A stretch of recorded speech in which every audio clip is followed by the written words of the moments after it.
a lot of panic. It was like one big, long, emotional tantrum. Typical snowflake millennials. The entitlement mentality on steroids. Protesters, what are they all trying to do? Well, I think part of it is promoting the chaos. I mean, I think there's an undercurrent here that we shouldn't forget about, and we've seen the violence. There are people, agitators, who do want to hurt you. Therefore, these people protesting and whining and moaning and crying about things need to be told to grow up real fast. Sometimes I put in my question into mind, what would have happened if Hillary won? You know, basically, there would have been not much of a change either. I mean, even though she's way better than this guy, we understand that. But there's something wrong with our political system that we can't find people to rise up. We can't find really, really true leaders. To fight the right, you need an actual left. And the Democrats are very hostile to those ideas of moving to the left, which we think is exactly why they lost. You see people sort of this groundswell trying to protest something that doesn't even really exist right now. You people are crap on the ground. You are the race baiters. You're the modern version of the KKK. That's going on. Well, you don't let me speak for just a second. I do. But I'm telling you, these people have genuine fears and worries about Donald Trump as president for legitimate reasons. Very disrespectful, and it's inappropriate. You can't ask people to shut up and close their eyes to who Donald Trump is. No, what do you expect to accomplish after the election has already happened? Well, now it's time to get, now it's game time. The election happened. The reality is that the Democratic Party was incapable of beating Donald Trump because people are upset at the Democratic Party too. They're upset at corporate politics. And so what we need to do, Trump got elected, that's the reality. Now we need to mobilize against him. So we got to start movements to challenge every single right-wing thing that he does. Just tell me a little bit about why you're out here tonight. I think it's time that we tell the system we're done with this rise of neo-fascism. We're done with racism, misogyny, homophobia, xenophobia, and we're here to come together. For all those people in my life, all the gay people, all the people of color, all the women, it's my duty to stand up and say that Donald Trump's hatred and bigotry will not be accepted. We're going to hear from an anti-deportation activist with the student immigrant movement. We're going to hear from a Fight for 15 working class mother who's fighting for $15 in a union.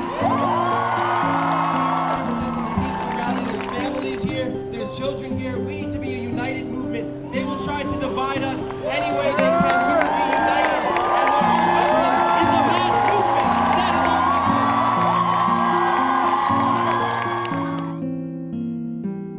And then on college campuses, you've got students who need hot cocoa and safe spaces, and they need therapy dogs. We have a First Amendment. We have a First Amendment that are not prepared to lose. Everyone gets a trophy. Everyone's a winner. I mean, just get a life, get a job, get over it. Campus is just a glorified daycare center. I'm not making it up. I'm not making it up. This is all going on. I don't think removing God from schools is turned out to be a good thing. Look at where we are. Look at where the protesters are. All you safe spacers who are crying right now. We voted for him. This is a democracy. You're anarchists. They damage property. Yep. They destroy businesses. They interfere with traffic. They have to be prosecuted. That's it. It's over. It's done. Question about Trump thing again, like what we've been asking everybody about personal. All right, we've been working on this for a little while now. Yeah. What does a Trump presidency mean to you personally? I think a Trump presidency means to me more normalization of hate. I think this country was founded on white supremacy and bigotry. It's always been an undercurrent of this country. But I think for the past few decades, it's been becoming more of something that isn't accepted in our mainstream, even if it is the fabric of the country. I think his election says that bigotry is still present, and not just present, but it's becoming normalized again. Together to fight this bigotry. I stand with everyone in the fight against Donald Trump, because when we fight, we win. Thank you.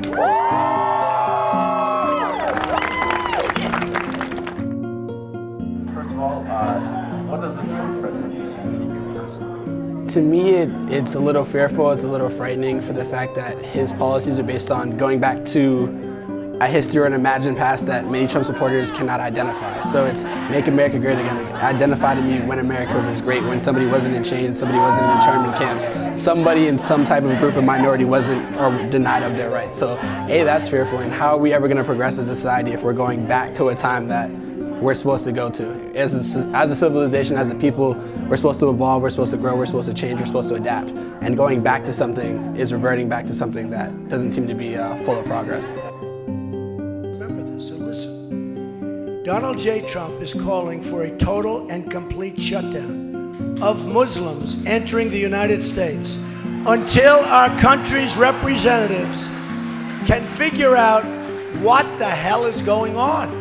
The answer is that there has to be some form of punishment. For the woman? Yeah, there has to be some form. They're bringing drugs, they're bringing crime, they're rapists. We have some bad hombres here, and we're going to get them out.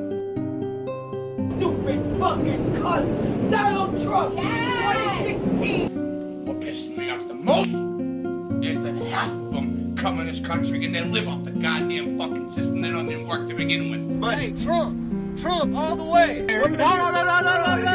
Let me answer your question, nigga. What nigga? Allah. You fucking Muslim. You're American terrorists. Yeah. And God told me so. What happened was the right was much more powerful than we had imagined, the radical right. And so you have Donald Trump coming to power, not just as a regular Republican, but as somebody who's really building his campaign around the white supremacy movement. And he was speaking in code. I mean, George Bush did that with evangelicals, this kind of dual language, where he'd say things that most of us didn't really understand, but evangelicals did. Trump was playing that game with the white supremacists, sort of winking at them while saying that he's not part of them. And at the same time, really, focusing on building a wall, focusing on Mexican rapists, focusing on rounding and not letting Muslims in.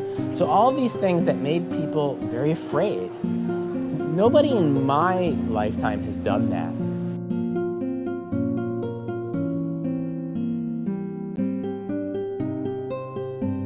I'm very surprised to hear that.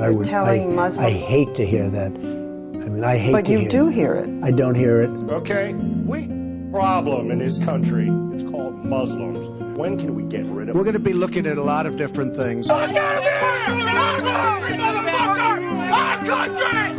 We're fucking American! But Trump was a different kind of conservatism. It was we're coming after you. And people got really afraid. Activists are afraid. I happen to be Jewish. Members of the Jewish communities are like, well, what's going on here? But his election was also like, wait a second. What kind of America are we living in? And a lot of us are pretty cynical about how power works, but at a very visceral level, when you have somebody gaining that much support, spewing hate, it makes you think, what kind of country do we have here? And you just kind of have to go out. You don't even think about it. You just go out and say no. But the way he pushed so many buttons and is making so many people afraid, I'm wondering if we can't build movements now that aren't only defensive. People are saying, we need to take back terrain. We need a populist movement of the left. People are looking at Bernie's campaign and how popular he was and saying, wait a second, we can't go back to this third wave politics. So defensive politics necessarily means proactive organizing and building a big grassroots populist agenda. And people, I think, know that viscerally. And now it's figuring out how do we do that. And so I think that's where we are.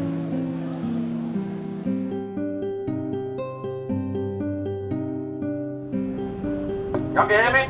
Yeah! Just want a moment for those of us who felt attacked, for those of us who felt scared, for those of us who've had hatred toward this election, for those of us who can't conceive that we live in a country where someone would elect a man like this. But also, I want a moment for what we're going to do after this. So the collective action of what we're going to do, for us not stopping after this.